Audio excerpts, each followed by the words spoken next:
Russia said that moves by some Western nations to ban Russian oil imports would have catastrophic consequences, with a warning from a senior official deepening concerns about the economic fallout from actions taken against Moscow as more talks with Ukraine brought no results. The warning came as the United States, seeking to ratchet up the rescue on Moscow over its invasion of Ukraine, said Washington and its European allies were considering banning Russian oil imports. In this video, we're gonna discuss Russia's oil and gas problem is a catastrophe. The video is gonna be amazing, so make sure you stick to the end. Before starting the video, be sure to smash that like button and subscribe to never miss out on any of our videos. Global oil prices have spiked about 60% since the start of 2022, raising concerns about global economic growth and stagflation. China, the world's #2 economy, is targeting slower growth of 5.5% this year. The White House on Monday said President Joe Biden has not made a decision on a ban on Russian oil imports.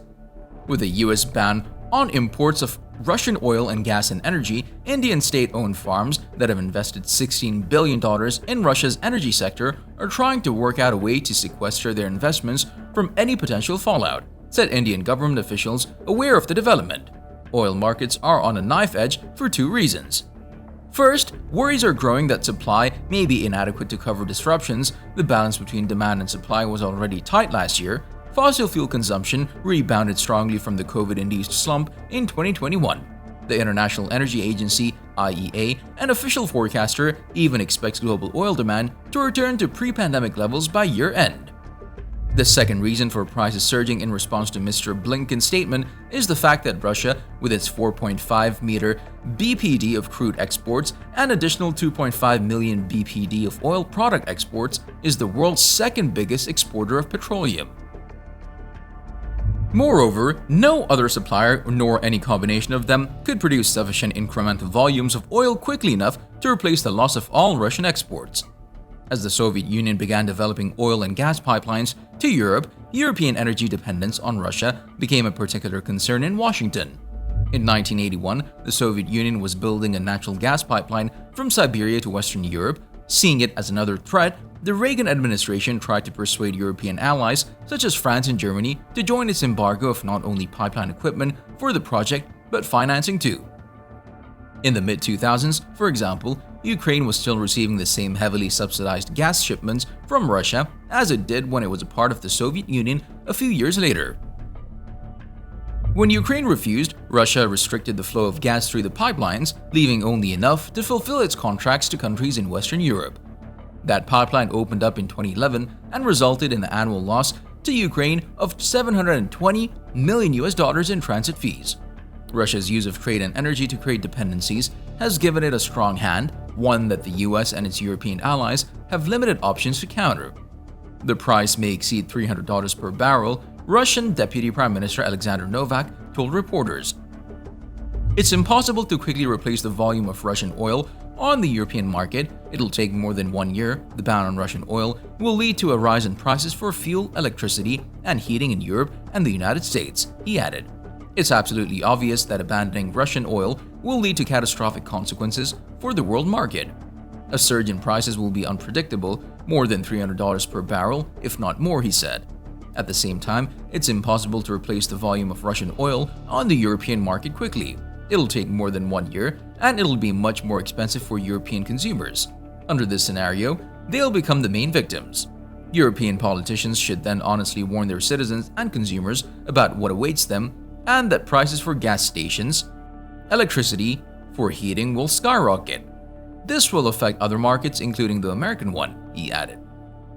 The Wall Street Journal reported that some OPEC members were considering the idea of suspending Russia from the deal to allow other producers to pump significantly cruder as sought by the United States and European nations. But two OPEC Plus sources told Reuters a technical meeting on Wednesday did not discuss the idea of suspending Russia from the deal. 6 other OPEC Plus delegates said the idea was not being discussed by the group. An OPEC Plus technical committee trimmed its forecast for the 2022 oil market surplus by about 500,000 BPD to 1.4 million BPD, 2 OPEC Plus sources said. As the EU nations hit Russia with coordinated sanctions packages, Russia warned that removing its oil from the market would skyrocket energy prices. Russian Deputy Prime Minister reminded that the country was not dependent on the West or the EU for its energy supply and can reroute the demands to be met in some other country, for example, Iran or UAE. Moscow threatened that it had yet not taken reciprocal measures against Europe for its barrage of sanctions, adding that it reserves full right to stop supplying gas via Nord Stream 1 pipeline, a deal not targeted by Western sanctions. German Chancellor Olaf Scholz told the press that his country may not be able to replace Russian gas anytime soon. Russia's energy giant Gazprom continues to supply to foreign customers using the Ukrainian gas transit system as normal despite the war in Kyiv, citing its contract obligation. The Ukraine war has deepened concerns over a supply crunch. Russia happens to be a major player in the global energy market. It's the world's top exporter of crude and oil products combined, with exports of around 7 million barrels per day, or 7% of the global supply. European policymakers are under immense pressure to bring a swift end to their dependence on Russian fossil fuels, particularly as energy importing countries continue to refill President Vladimir Putin's war chest with oil and gas revenue on a daily basis. Indeed, revenue from Russian oil and gas was seen to be responsible for roughly 43% of the Kremlin's federal budget between 2011 and 2020, highlighting how fossil fuels play a central role for the Russian government. Only the Iranian and Syrian governments, as well as Hezbollah in Lebanon and the Houthis in Yemen, have expressed solidarity with Russia. Acquiescence to Western policy preferences such as the UN General Assembly vote condemning the Russian invasion often resulted from Western diplomatic pressure, as in the cases of Egypt and the United Arab Emirates, rather than genuine voluntary agreement. The EU, which received more than half of Russia's crude exports in 2021, has agreed to cease seaborne imports of the country's oil by the end of the year and hopes to phase out gas by 2027. Investor fears of an embargo drove Brent crude oil to $139, 106 pounds a barrel at one point on Monday, its highest level for almost 14 years. Early on Tuesday, nickel prices on the London Metal Exchange more than doubled to rise above the $100,000 a ton level for the first time before trading in the metal was suspended. Russia supplies the world with about 10% of its nickel needs, mainly for use in stainless steel and electric vehicle batteries. Today's rationing strategies are mostly intended to spare households and concentrate any pain on companies, starting with those that can switch to other energy sources. In the end, industries that need heat as part of their production processes, such as makers of chemicals, metals, glass, and paper, are likely to get priority. A draft of the European Commission's energy plan, seen by Reuters, suggests increasing gas and liquefied natural gas (LNG) imports from other countries and phasing in alternative gases such as hydrogen and biomethane.